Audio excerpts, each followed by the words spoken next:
Good afternoon, ladies and gentlemen.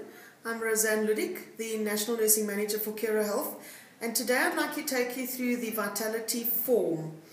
I'm only going to do the form with you. I'm not going to do the clinical process because it's too long to put into one. But the form is where a lot of the mistakes happen, and that's what I'd like to show out to you. Now, the latest form that we have looks like this. There have been quite a few changes over the past few months. Many of you will have seen the varieties over the past few months. Some of you have not done any vitalities, but this is the one that we have at present. That's the front page of it, and if you turn it around, the client's consent is at the back. When you look at this form, you'll see it's broken up into sections. The first one is the client's details. The second one is the main member's details. The third one is your clinical information. The fourth one is your information, your nurse's details. And the bottom one is for office use only. Now, because you're sitting in an office doing the vitality, doesn't mean you must fill in anything there, please. This is for the data capture ladies back at the head office when they capture this data onto the system. When you turn the page over, there's places for the client to write their name, and sign their name, but we'll go through that now for you. Right, when we look at the front page, when you start with your client, good afternoon, ma'am, sir. I'm Roseanne, I'm your vitality nurse for today, and we're going to start with the normal paperwork. Fill in the client's details, the person who's sitting in front of you. His title or her title, Mr., Mrs., Mrs., the client's full name, Johanna, Jacoba, and in the surname one, van der Merwe. The next one is the client's ID number, the client's cell phone number, and the client's main member email address. We often have to send the main member information or questions relating to this vitality, and then we need the main member email address, please. The next block relates to the main member information. Now, if this was the main member who you were doing the vitality on, please repeat the information in the next block. There are blocks or stripes on a form for a reason. They want information. If this form is not filled in correctly and in its entirety, then the ladies who do the data capture work cannot manage this vitality properly. So the first block is the main member's first name, the main member's surname, the main member's ID number, the main member's date of birth. You will get two kinds of discovery clients. They will either be a medical aid client or they will be a policy client. They could be both, but they're normally one or the other. Please, we need the number that relates to the client, whether it's medical aid or policy, written in there. Otherwise, we have no way of recording the points onto that client's system. A cell phone number for the main member.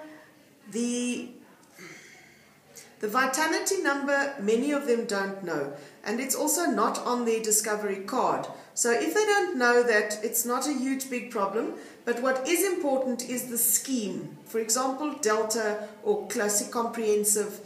That gives the ladies capturing the points an indication of how many points must be allocated for this client, because in the scheme there's different points allocated to different schemes. Now, the next part of your form is your clinical data, and as you all, I hope, know, you do not do anything on a client before you have signed consent. So when we look at this form, I've marked off some things. The first ones are big crosses. I make big crosses because then the client sees them. If you make tiny little nice dots, the clients don't see them, and that's when they very often forget to sign your forms, and then you're the one who's in trouble because the form is not complete. So make big crosses and ask the client, please, ma'am, sir, would you write your name there for me, write your name there for me, and sign your name there for me after reading what stands here. And please take note that if you see an activity on your statement over the next few weeks or months, stating that Curo Health Consulting Pharmacy, and I underline these words in capital, Curo Health Consulting Pharmacy deducted money from your system, please take note that that is us. We are Curo Health Consulting Pharmacy. and the deduction that will be made is for this vitality which you are doing.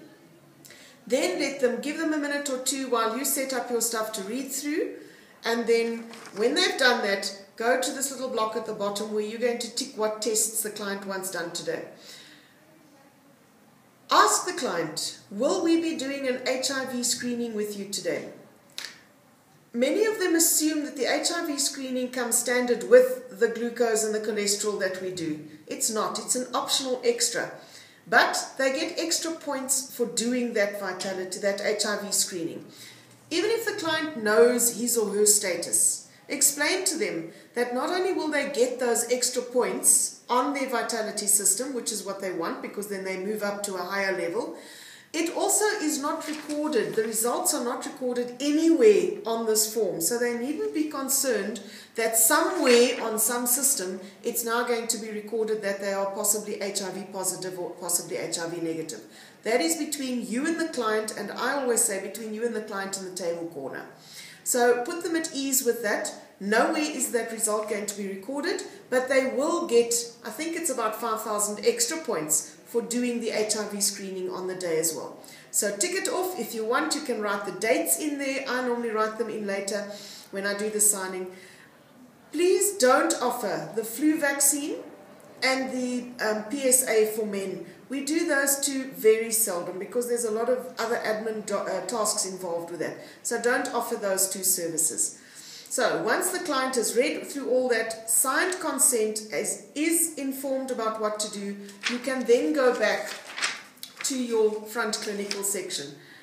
I'd like to go back a step here and say that if your client, when you're asking about the HIV screening, says, what is HIV? How do I get it? What do I do? Please don't go into a pre-counseling session. I have noted this to many of you, but I'll do it now again.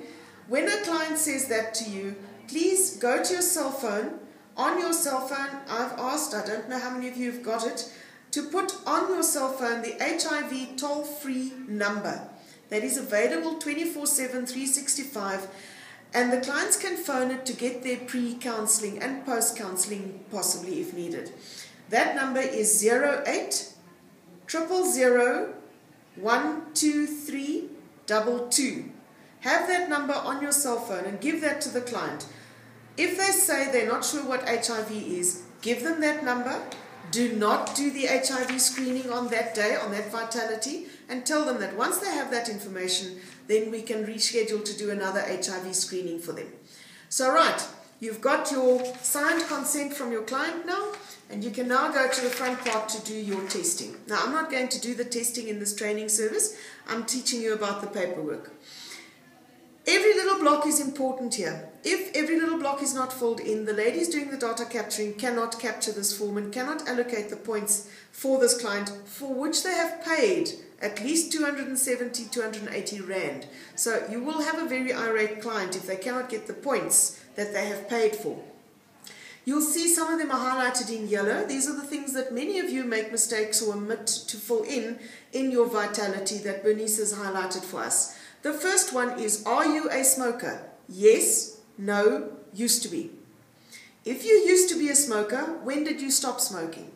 If the client doesn't know the exact date and says, it's about 20 years ago, then write there 20 years ago. You don't need an exact date in there. Height, weight, waist, blood, glucose, and cholesterol I'm going to leave out for a second. I'd like to go to this other one on the left-hand side. Have you ever been diagnosed with a heart disease? Yes or no? Please don't write there, bypassing 2001, coronary myofarct in 1902. Just do yes or no. The next question is, when was your last meal? This is hours ago. We don't want 7 o'clock or 9 o'clock. We want how many hours ago. If the client says to you it was 7 o'clock last night, depending on what time it is now, go back and count. 1, 2, 3, 4, 5. Okay, about 8 hours ago? Yes. Then write 8 hours ago in there. The next one is, how many portions of vegetables do you eat per day? Many of them will tell a lie here and say, I eat 5, because they know it's going to influence their vitality points. Please write what the client tells you to write. Write 5 vegetables a day, the same with portions of fruit, whatever the client says, write it in there. What is your current level of physical activity? Days per week. If the client says, I exercise 7 days of the week, then write there 7 days of the week. The next question is, if you are physically active, how many minutes do you exercise? Now this one is a bit tricky because many people will say, I clean my house, I run after children, I run up the stairs at work. Unfortunately, that is not counted as physical activity for a vitality. What they want here is how many minutes or hours did you intentionally put on your tackies and go and exercise. So exclude the housework and the running after kids and the going up and down the steps at work. It means how many minutes or hours did you physically intentionally go and exercise. And then the last question is, HIV testing was done today? Yes or no? And that answer there will be like you've done at the back. If the client there said, yeah, no, let's do it, it's fine, I'll do it, then you can mark off yes. If the client said, no, I want more information, please give me that toll-free number, and you do not mark it off there, then there you will mark no. You will note nowhere does it ask for an HIV result. Please note nowhere does it ask you for an HIV result. Do not put smiley faces or crosses or negatives or tick marks or any of the other funny things that we've seen over the past years anywhere there, because we don't want to know the result. That result is between you and your client. That's all. All right. Now we're going to go back to this section on the right where it comes to your vitals. I normally suggest that while you are doing the paperwork and the client is sitting quietly and still, start by doing the blood pressure. If you start by doing the height and weight, you get the client taking off their shoes, possibly over a boopens, and getting totally out of breath, standing up and putting on shoes again, and then say, no, I need to do your height now, please, sir. And then he's got to take off his tackies again, stand up again. By the time you get to blood pressure, his blood pressure is totally out of sync. So start with the blood pressure. Do that first. Then you can ask the client, would you mind removing your tackies or shoes? Let's do your height and weight, please. Height and weight goes in those 2 blocks. Waist circumference is a must. It's not an optional extra. These are all to do with your BMI, your body mass index, which is what vitality is about. Take the tape measure around the umbilical cord part of the body, of the abdomen, straight level around the abdomen, around the body. I normally ask the client to hold the front part, the 0, on his or her belly button, hold the tape measure and ask the client to turn around, because then the tape measure goes around their tummy and you don't land up hugging the client trying to get the tape measure around their tummy. Many of you have found other ingenious ways of doing this. Whatever works for you, do it, but try not to get yourself into an awkward situation of hugging a client trying to get a tape measure around their belly. Once you've got those 3, then go to your glucose and cholesterol. You can do the glucose and the cholesterol by using our match and kernel machines. I'm not going to go through them now. I'll do that in another training session, but you will write your glucose result in there, your cholesterol result in there.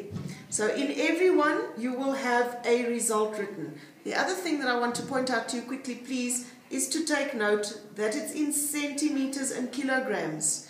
Make sure when you use your tape measure that you have it on the centimeter side. We had an incident a few months ago of someone who didn't check and had inadvertently measured on inches and wrote the inches recording down, and it caused total confusion. So please make sure that your tape measure is on the centimeters and that you measure it in centimeters, the height and the waist circumference. When you've got all that clinical data filled in, you can then go to the next section, which is the date on which you are doing this vitality, your name, the nurse's name. The next 2 blocks are important as well. If you are doing a day, especially this one is important. On a vitality day, there will normally be 2 or 3 of you nursing sisters. And to ensure that forms don't get lost or inadvertently put in bags and forgotten about, please write in the first block 1, 2, 3, 4, 5, whatever client it is that you're seeing, your first one, your second one, your third one, your fourth one. At the end of the vitality day, go back and count these forms on your little pile on your desk. If you have 17 forms, for example, you did 17 vitalities for the day, go to your second block and write there 17, 17, 17, 17. So your first one will be client 1 of 17, your second one will be client 2 of 17, your third one 3 of 17, and so on. This helps us to control, because it gets chaotic some days on a vitality when you close up. Forms do get lost or put in a place. And we don't know back at the office that there were actually 17 forms. If the lady is capturing this data, can know he has 1 of 17 right through to 7 of 17, or 17 of 17, then she knows she has all her forms. If 4 or 5 of 17 are missing, she knows to go back either to the nurse or to the coordinator for the day and get those forms. If you're doing this at a client's home and it's 1 or 2 clients, then write there 1 of 2 or 1 of 1, so that the data capture ladies yet again know how many forms should they be having in front of them. The next one is also as important, please. It says place. Now, it has happened, especially here in Pretoria, that we've had 3 vitality days on a day in different venues. So please write there, Virgin Active Linwood or Planet Fitness Klerksdorp. If you're doing this at a client's place of work or home, sorry, my excuses, then write the client's just quick address in there. It doesn't have to be the exact address, but just write Kersboomstraat, Nylstroom, so that they know where the vitality was done. That, in short, is your vitality paperwork. I'm going to say again, there is a block or a stripe for a reason. Please fill in information on it. If your machine is not working and you can't get readings out of your matching kernels, as it does sometimes happen, quietly, discreetly, professionally call your coordinator, ask them to check the machine for you, but you must fill in some sort of result there. You cannot just leave it open. It throws the whole day and vitality points out. Right, now you can go back to the back over here. Again, tick and check that you've done what you said you were going to do. Put today's date in there and sign next to each one. And at the bottom left is another place, or right at least, another place for you as the nurse to sign this form, to make sure that you have done the paperwork and it's correct. I hope that's going to clear up some of the confusions. Yet again, please, any questions, queries, comments, please email me, roseanne@curohealth.co.za, and I'm going to be attaching a little test